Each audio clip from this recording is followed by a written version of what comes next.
Harus rela jalan kaki 11 kilometer dari alun-alun Mandirancan sampai ke tempat tujuan. Alhasil pulang dari sana sibuk nyari-nyari tukang pijit. Dan besoknya harus tumbang tidak berdaya. Itu adalah pengalaman aku waktu SMP berkunjung ke Gedung Perjanjian Linggarjati. Dan hari ini aku berkunjung untuk kedua kalinya, which is itu udah 11 tahun yang lalu. Karena aku pengen banget nostalgia masa-masa kejayaan dulu. Ayo kita langsung masuk. Di ruang pertama kita langsung disambut sama riwayat gedung ini yang dulunya itu gubuk, kemudian berubah jadi hotel, sempat jadi SD juga, dan sekarang berubah jadi gedung perundingan. Di sini juga ada diorama yang memperlihatkan situasi perundingan waktu itu. Dari peristiwa ini menghasilkan 17 pasal dengan isi pokok perjanjian diantaranya Belanda harus mengakui Indonesia atas wilayah Sumatera, Jawa, dan Madura, membentuk negara Indonesia Serikat, dan membentuk Uni Indonesia Belanda. Nah, disinilah tepatnya ruangan yang digunakan untuk perundingan berlangsung. Ini meja untuk delegasi dari Belanda, yang ini untuk delegasi Indonesia, dan ini meja untuk notulen yang semuanya dari Indonesia. Dan untuk pihak penengahnya itu dari Inggris. Sekarang kita lihat yuk untuk kamar tidurnya. Nah, ini kamar untuk delegasi Indonesia, ada 2 kasur, lemari, kursi, dan juga wastafel. Dan semua barang yang ada di sini itu masih terjaga keasliannya. Entah kenapa setiap kali berwisata sejarah itu rasanya kayak langsung ditarik ke masa lalu. Padahal kita nggak pernah hidup di masa itu, tapi jiwa nasionalisme kita itu langsung membara. Dan otak licik aku pun berbicara, apa mereka nggak kepikiran buat nyerang Belanda pas mereka lagi tidur. Tapi dari sini kita tahu bahwa kemerdekaan itu bisa direbut tanpa harus mengangkat senjata. Artinya sebuah masalah bisa selesai kalau dibicarakan dengan baik-baik. Lanjut kita lihat area makannya. Untuk ruang makan sendiri hanya sepetak, terpisah dari area dapur. Dan banyak koleksi peninggalan juga. Ada bakul nasi, aneka gelas dan cangkir, piring bergaya Eropa, dan teko yang cantik ini. Jadi penasaran deh, dulu Mister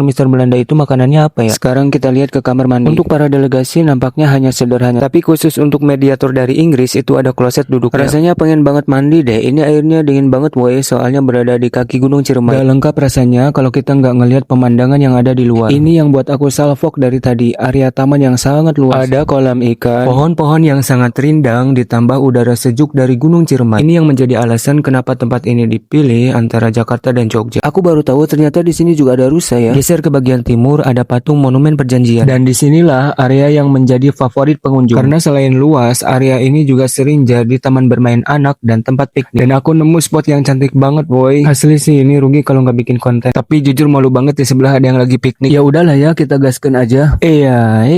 Iya, buat hasilnya nanti aku bakal upload. Oh iya, BTW, kenapa dulu aku harus jalan kaki untuk sampai ke gedung ini? Karena itu adalah rangkaian kegiatan pramuka yang wajib diikuti oleh semua anak kelas 9 menjelang kelulusan di tahun 2015. Gak kebayang sih kalau misalkan harus jalan kaki dimulainya itu dari sekolah. Udah pasti itu bakal banyak yang pingsan di tengah jalan. Walaupun capek, tapi seru juga sih sepanjang jalan disuguhkan sama pemandangan yang masih asri. Kalau kalian sendiri ada pengalaman unik apa dengan gedung bersejarah ini?